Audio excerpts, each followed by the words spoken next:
Bonjour, nous allons dans ce nouveau tuto voir comment mettre en œuvre un menu hamburger au sein d'une activité Android. Avant de commencer à rentrer dans les détails techniques, j'aimerais dans un premier temps vous rappeler qu'est-ce qu'un menu hamburger. Pour ce faire, je vous propose de prendre un périphérique Android, pourquoi pas un émulateur, et d'y lancer une application, par exemple Google Maps. Vous noterez que dans le bandeau supérieur, une icône à base de 3 traits horizontaux vous est proposée. C'est cet élément-là que l'on appelle menu hamburger. Alors pourquoi ? Pour certains, le trait du bas peut représenter une tranche de pain, le trait suivant une tranche de viande, pour finir par une tranche de pain. Et donc certains y voient un hamburger. Bon, pourquoi pas, avec un petit peu d'imagination, ça peut le faire. Dans tous les cas, cette icône, c'est relativement standardisé et aujourd'hui on la trouve dans de nombreuses applications. Et on a l'habitude, quand on clique dessus, qu'un panneau latéral s'ouvre. Ce panneau latéral peut proposer un certain nombre d'autres éléments d'interface graphique pour permettre, pourquoi pas, de configurer votre application ou autre. En cliquant en dehors de ce panneau, celui-ci se rétracte. Une autre possibilité, c'est de mettre la souris sur le coin gauche et de tirer vers le coin droit, ou avec le doigt bien entendu si vous êtes sur un périphérique tactile. Du coup, il y a dans l'absolu deux éléments bien distincts. Il y a le panneau latéral, c'est une chose, le menu hamburger, c'en est une autre. On a connecté un clic sur le menu hamburger pour ouvrir le panneau latéral. Dans certaines applications, vous retrouverez cette icône plutôt basée sur la droite. Dans un tel cas, le panneau latéral s'ouvrira par la droite. Vous pouvez même envisager des applications avec deux panneaux latéraux, un à droite, un à gauche, et donc deux menus hamburger. Maintenant que nous avons présenté cet élément d'interface graphique, nous allons passer à une mise en œuvre. Pour ce faire, lancez votre atelier de développement. Nous allons y créer un nouveau projet.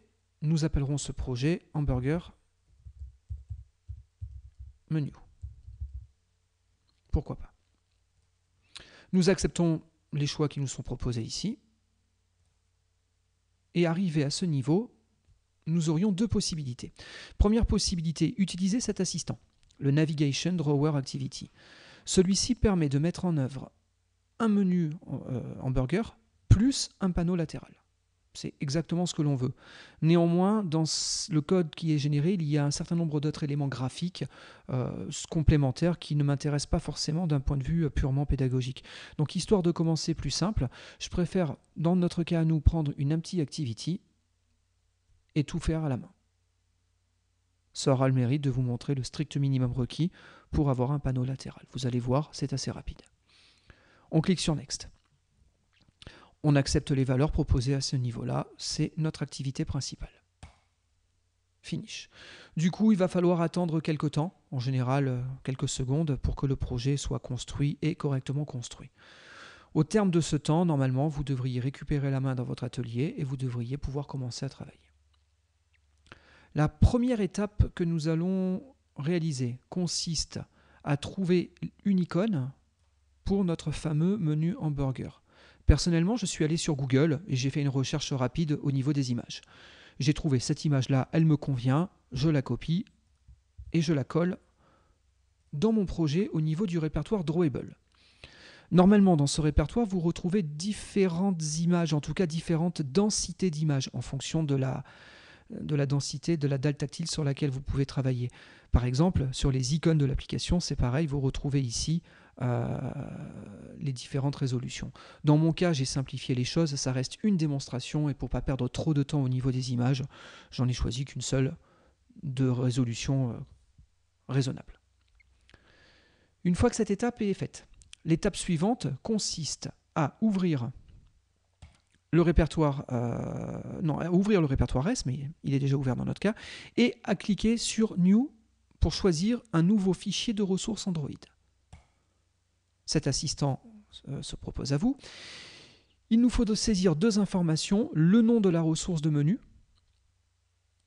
En gros, il peut y avoir un menu par activité. Je vous conseille de conserver les mêmes noms que ceux qu'on retrouve au niveau des activités. Donc ici, nous allons appeler notre ressource main menu. Et nous choisissons bien le type, c'est une ressource de menu. OK. Certains d'entre vous s'attendent peut-être à pouvoir éditer une ressource de menu graphiquement avec un éditeur WYSIWYG. Ce ne sera pas notre cas. Nous allons devoir travailler en XML. Nous avons juste ici une prévisualisation du résultat qui sera la résultante de vos actions. Dans tous les cas, donc revenons sur le XML, il nous faut maintenant donc saisir un certain nombre d'informations. Dans un fichier de menu, on définit des items. Dans notre cas, à nous, les choses vont être relativement simples. Nous aurons un seul et unique item de menu. Cet item va accepter un certain nombre d'attributs. Le premier attribut requis, c'est l'attribut ID. Celui-ci permet de donner un nom à notre composant qui nous permettra dans le code de pouvoir le réutiliser, le retrouver et le manipuler.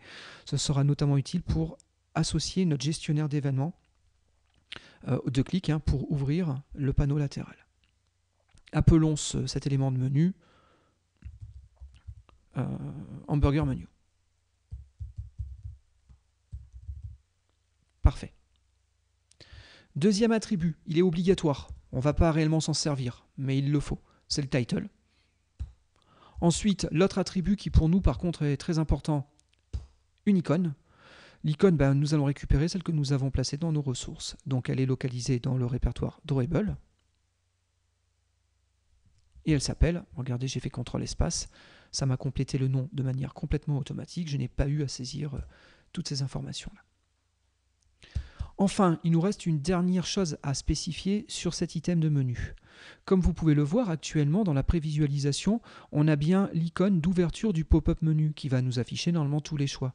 Sauf que nous, on ne veut pas réellement avoir cet élément-là. Nous, ce qu'on veut, en lieu et place de ça, c'est une icône pour le hamburger menu. Il convient donc de rajouter un attribut qui est app.show_as_action. Comme vous pouvez le voir, une erreur apparaît. Ce qui se passe, c'est qu'on fait référence à un espace de nom, app, qui n'est pas connu au niveau de ce fichier de configuration XML. Pour autant, on va vous aider. Regardez, en mettant la souris derrière et en attendant quelques instants, vous avez un assistant qui vous propose d'appuyer sur Alt Entrée. Nous le faisons et ça rajoute donc cette information-là. Alors pour être un petit peu plus technique, nous avons ce que l'on appelle un namespace XML, un espace de nom XML. Il s'appelle app et il est lié à cette grammaire, à ce langage-là. Le fait d'avoir ajouté cette information-là lui permet sur l'attribut show_as_action de pouvoir maintenant nous proposer les valeurs supportées. Regardez, je tape CTRL espace et on a un certain nombre de choix qui nous sont proposés. Parmi les choix proposés, nous avons Always et Never. Ce sont les deux éléments qui m'intéressent le plus dans notre discussion. Never, en gros, vous ne voulez en aucun cas que l'élément de menu qu'on vient de configurer apparaisse dans l'action bar située en haut de votre activité. Vous voulez forcément qu'elle apparaisse dans le pop-up menu accessible à partir de cette icône. Ce n'est pas notre cas, nous, c'est pas ce qu'on veut. C'est assez classique comme configuration, mais nous, on va préférer choisir le Always. Le Always, c'est vraiment l'opposé. Ça dit, on veut absolument que notre élément de menu apparaisse dans la barre d'action située en haut de votre activité. Regardez bien, là, nous avons encore l'icône du pop-up menu. Je double-clique Always. En lieu et place, je commence à voir l'icône de notre hamburger menu. Bien entendu, on ferme le tag, et donc, la mise en œuvre de cette ressource de menu est terminée. Une fois que cela est fait, l'étape d'après consiste à éditer la ressource de layout.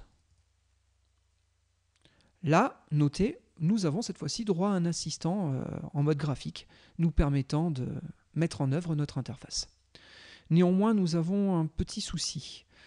Normalement, de manière traditionnelle, quand on a un widget Android, on peut cliquer dessus et on peut obtenir une fonctionnalité qui permet de transformer ce widget en un autre widget plus ou moins proche.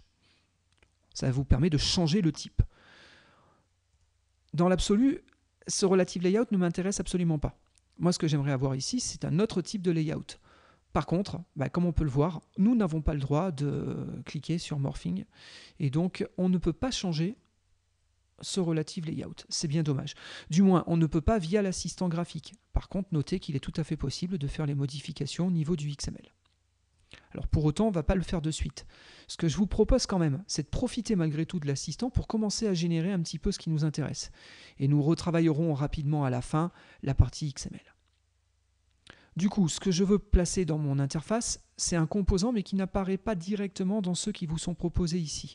Pour trouver le composant que je souhaite insérer, il faut aller sur Custom View qui est ici et qui propose donc un certain nombre de widgets supplémentaires. Si vous regardez, vous devriez trouver un widget dénommé Drawer Layout, c'est lui qui nous intéresse. Il fait partie de l'API de compatibilité en version 4. Très bien, je place mon composant. Ce composant, c'est lui qui va nous permettre d'obtenir les panneaux latéraux. Très bien. Maintenant que nous l'avons placé, et que le XML, qui est certes un petit peu dense, a été généré, on va pouvoir faire quelques petites modifications. Regardez, je récupère les espaces de nom XML. Ils sont importants. CTRL-X, je les place ici. Nous récupérons aussi cette information-là. Elle est utile aussi au générateur d'interface graphique. Donc, on va lui donner. Parfait. Ce tag, bien entendu, ne sera pas auto-fermant, il sera fermé par la suite.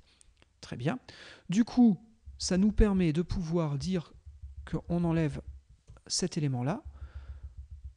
Ce bloc-là, en faisant Shift-Tab, on le ramène sur la gauche. Et nous allons changer quelques petits points de détail. Nous allons modifier l'ID, nous allons l'appeler Drawer Layout. Et nous allons aussi changer les deux valeurs qui sont ici qui seraient problématiques. Si vous ne faites pas ces deux modifications-là, vous aurez une erreur qui vous sera retournée lors du démarrage de l'application. Donc il faut absolument, dans notre cas à nous, qu'on ait les valeurs match parent.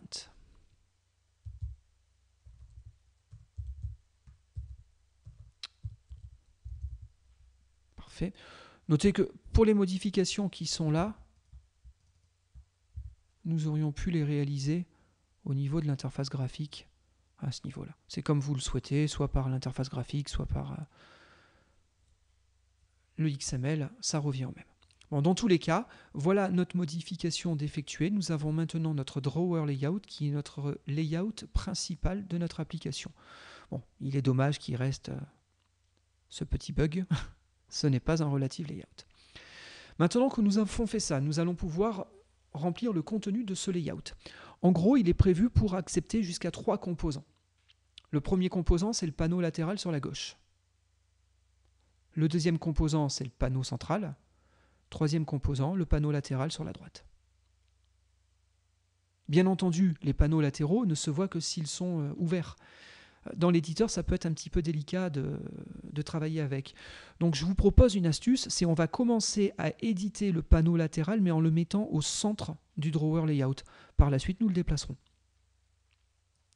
Je vais prendre, pour la zone centrale, un linéaire layout, mais de type vertical. Nous allons y mettre un certain nombre d'éléments. Comme vous pouvez l'observer, il occupe tout l'espace à l'intérieur du Drawer Layout. Dedans, je vais y placer, pourquoi pas, un large text. Ce large text, je vais faire en sorte qu'il couvre toute la largeur. Je vais faire en sorte qu'il ait un background.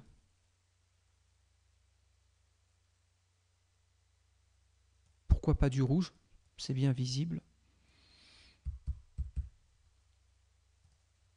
Voilà. Éventuellement, on peut changer aussi la couleur du texte, si vous le souhaitez, ou toute autre caractéristique graphique. Vous pouvez aussi, donc ici je vais mettre un dièse FF. Voilà, donc on écrit en blanc. Alors ça c'est le foreground qui a été modifié. Alors attendez, je vais laisser la couleur en noir, c'est pas grave. Dans tous les cas, voilà, on va le centrer. Et je vais mettre à l'intérieur quelques éléments, juste histoire d'occuper mon interface. Parfait. Donc voilà à quoi va ressembler notre panneau latéral. Nous allons pouvoir maintenant revenir à ce niveau-là et rajouter un attribut important. C'est le layout Android .layout gravity. Cet attribut accepte deux valeurs dans notre cas à nous. Soit le panneau latéral va s'ouvrir par la gauche, start, c'est une ouverture par la gauche. Soit il va s'ouvrir par la fin, end, et dans ce cas, par la droite, et dans ce cas-là, on l'aura sur la droite. C'est ce que je vais choisir. Regardez, là je l'ai mis en end. Notez que notre panneau latéral est en surbrillance, mais maintenant il est passé hors de la zone d'édition. On ne voit plus les widgets à l'intérieur parce qu'on n'est plus dans la zone centrale. Ce n'est pas grave, c'est parfait. Éventuellement, juste une dernière modification qui me vient à l'esprit. On peut reprendre notre linéaire layout et peut-être faire qu'en width, plutôt que de prendre 100% de la largeur, lui donner une taille. Pourquoi pas 240 dp. Notez que la taille peut être dépendant du type de périphérique que vous utilisez. Vous savez que par exemple sur des téléphones ou sur les tablettes, nous n'avons pas tout à fait les mêmes tailles et on peut éventuellement adapter la largeur de ce panneau latéral au type d'équipement que vous le souhaitez. Dans ce cas-là, la taille, stockez-la dans les fichiers de dimensions prévus à cet effet. Parfait. Dans notre exemple, on restera relativement simple. Maintenant, il convient d'éditer la zone centrale. Pour la zone centrale, nous allons y mettre un linéaire layout, encore une fois de type vertical, et histoire de voir 2-3 éléments visuels, nous allons mettre, pourquoi pas, 3 boutons. Ces boutons, on va les faire occuper toute la largeur. C'est parfait. Arrivé à ce stade, on devrait déjà avoir un résultat intéressant dans notre émulateur. Regardez, j'arrête pour le moment le développement quelques instants. Je clique à ce niveau-là. Nous avons ici notre émulateur qui est démarré. Je déploie l'application dans l'émulateur. Je patiente quelques secondes.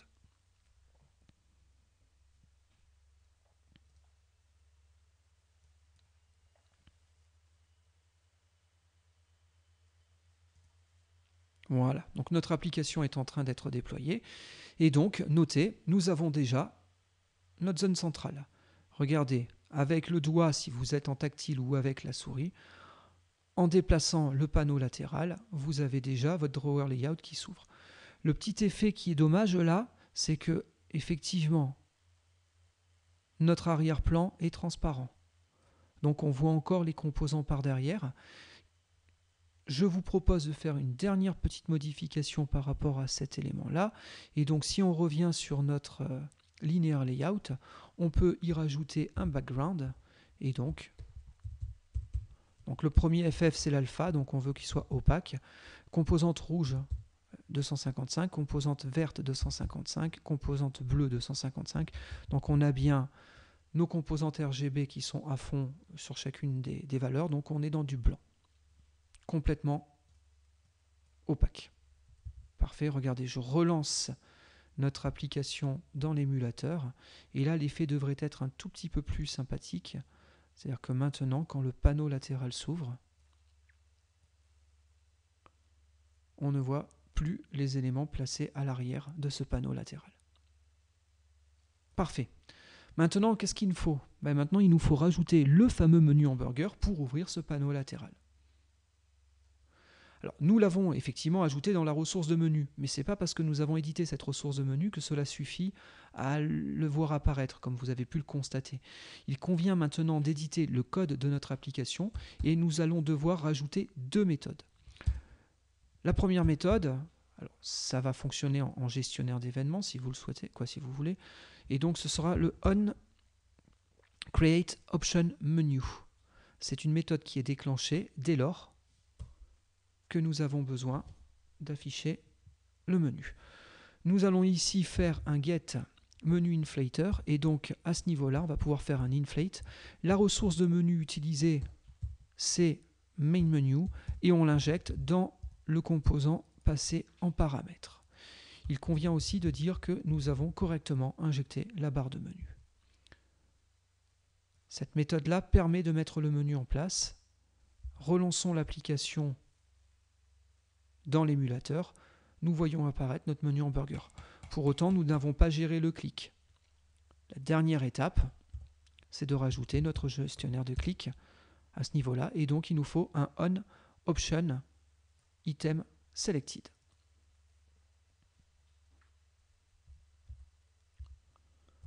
Cet événement va déclencher quel que soit l'item de menu qui va être cliqué. Nous devons donc y mettre une instruction de choix, de sélection, donc soit un if, un switch à votre convenance. Et donc sur notre item, nous allons récupérer l'ID. L'ID de l'item, c'est vraiment l'ID que vous avez défini dans le fichier de ressources. Donc en l'occurrence, l'identifiant qui est ici. Et donc, dans le cas où nous avons cliqué sur r.id.hamburgerMenu, nous allons devoir ouvrir le panneau latéral. Je code l'ouverture dans quelques instants. Dans tous les autres cas, nous redonnerons la main à la méthode appelante, à la méthode parente, excusez-moi, définie au niveau de notre classe d'activité. Donc cette méthode nous vient d'Activity, qui est une classe parente de app-compat-activity. Très bien. Maintenant, ce qu'il faut, c'est contrôler donc notre menu, notre panneau latéral à partir de notre menu déroulant. Il faut donc pouvoir accéder à ce panneau latéral. Donc nous allons rajouter un attribut private que nous allons typer comme étant un drawer layout. C'est le composant principal, notre layout principal. Et nous allons le récupérer au niveau du onCreate. Quand l'activité est créée, nous allons faire un findViewById. FindView permet de rechercher un widget par son nom. On parle de view parce que view est la classe de base de tout widget graphique. Tout est view au niveau d'Android, tout ce qui est visible est une view. Quelle est la view qu'on veut récupérer? C'est notre drawer layout. Fatalement, du coup, vous vous en doutez, cette méthode renvoie quoi comme type de retour? Elle renvoie une view. Nous, ce que nous souhaitons récupérer, c'est quelque chose qui soit typé drawer layout. Il nous faut donc un petit cast pour lui rappeler que c'est très précisément un drawer layout qu'il nous faut utiliser. Parfait. Une fois que ce layout est récupéré, nous pouvons maintenant invoquer tout un ensemble de méthodes qui permet donc de contrôler le drawer layout. Et notamment, nous avons la méthode openDrawer qui permet l'ouverture. Ce openDrawer prend deux valeurs. Est-ce qu'on l'ouvre par la gauche ou est-ce qu'on l'ouvre par la droite? Le petit point qui, moi, me gêne relativement, c'est qu'au niveau de la ressource XML, nous avons travaillé avec deux constantes qui sont start et end. C'est les constantes à utiliser pour ces panneaux latérales. Ce qui est dommage, c'est qu'ici, nous allons devoir utiliser un autre système de constantes qui seront left ou right. Par contre, il est important de ne pas se tromper. Si vous avez placé le panneau latéral sur la gauche et que vous demandez à l'ouvrir par la droite, vous aurez inexorablement un null pointer exception qui vous sera présenté. Il faut donc bien faire attention de quel côté vous ouvrez votre panneau. Testons l'application. Nous avons donc notre application qui vient de redémarrer. Notre panneau latéral s'ouvre toujours parfaitement avec un glissé au niveau de la dalle tactile. Maintenant, si on clique sur notre icône, nous avons une dernière petite erreur, c'est l'effet démo. Qu'ai-je fait?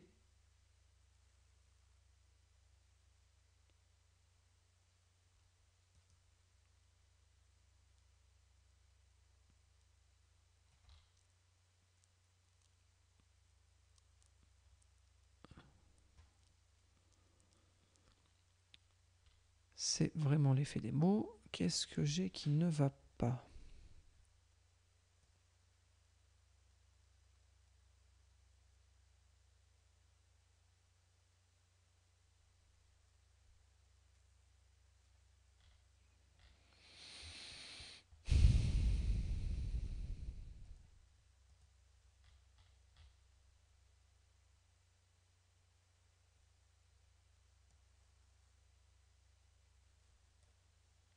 Donc notre drawer layout est à nul. Pour autant, nous l'avons récupéré. Ici, je vérifie bien l'ID. Nous avons bien Drawer Layout comme ID à ce niveau-là. Donc là, c'est bien Drawer Layout. Et oui, excusez-moi. Voilà. J'avais créé une variable locale. Bien entendu, on fait attention à ce qu'on fait. C'est bien l'attribut Drawer Layout qu'il nous faut modifier. Donc, on relance notre application. Et donc, cette fois-ci, notre menu s'ouvre correctement. Voilà. Donc j'espère que cette démonstration vous sera utile et qu'elle vous permettra de mettre en œuvre des interfaces graphiques avec d'éventuels panneaux latéraux et des menus hamburgers. Voilà, bon courage pour la suite et à bientôt.